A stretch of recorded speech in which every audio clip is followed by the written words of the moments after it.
being a processed singer, which is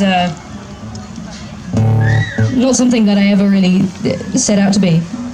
But it's a funny thing because you get some interesting gigs. For example, you get lucky enough to be at the Vancouver Folk Festival. And one of the gigs that I've had in the UK that's been quite interesting is that I got asked to sing on a topical radio comedy program. And I said, I'm not a comedian. And they laughed. So I thought I'd have a go at writing for a comedy program. It's quite a terrifying experience. It's called, I don't know if you get it over here, it's a Radio 4 show called The Now Show. Has anybody ever heard The Now Show? Yeah, a couple of people. And it's a terrifying experience because you get 48 hours to write a song, and you have to write a song about the week's news events. And try and get a song out of it and try and make it funny or something. And I've done it a few times now, and every time I do it, I get really terrified that nothing is going to happen that week to piss me off. And I'll tell you something, Vancouver. So far, I've been safe. One of the last times I did it, I was desperately trying to come up with a song to write for this show, and a politician from UKIP, which are the far right Brexit nutcases we have over in the UK. A politician from UKIP said that the flooding that had recently been occurring in the southwest of England was God's revenge for the legalization of same-sex marriage. And I thought, I love that. So I wrote a song about it. And it didn't end there. It was also the same week that Jeremy Clarkson... apparently you guys get Top Gear over here. Give me a shout if you know what I mean by the TV show Top Gear. Yeah, what a load of shit, eh? I'm sorry, there's children here. I'm sorry. I'm sorry if you're a fan of Top Gear. I think it's ridiculous that grown-ups are.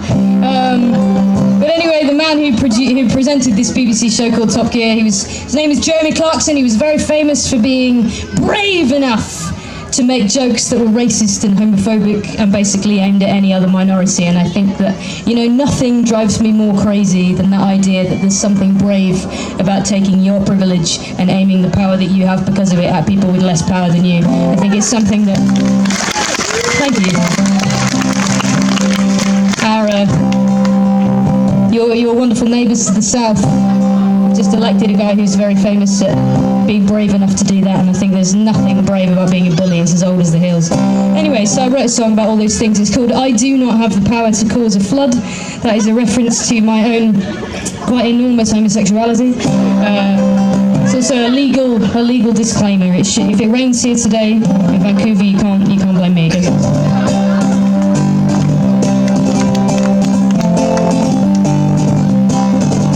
I do not have the power to cause a flood.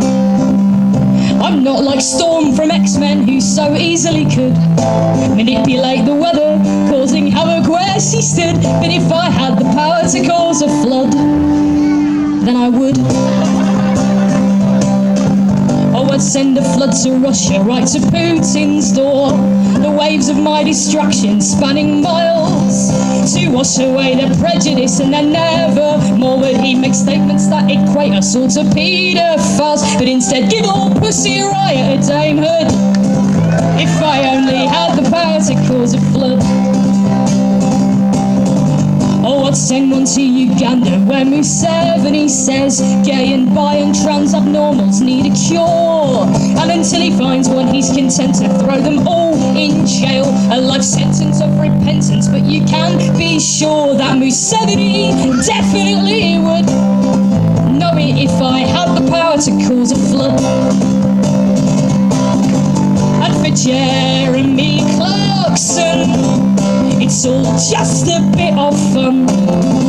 For a high highly paid celebrities to use language of bigotry and then make no apology because no one sees a link between the things he thinks it's fine to tweet and people yelled at in the street and kids abused in every school. And the time my windows got bricked through and Putin and Museveni, but you give vote for Jeremy and banter from the Top Gear lads. It's PC gone bloody mad and that's all just fine and good. But if I had the power to cause a flood, you can bet I would.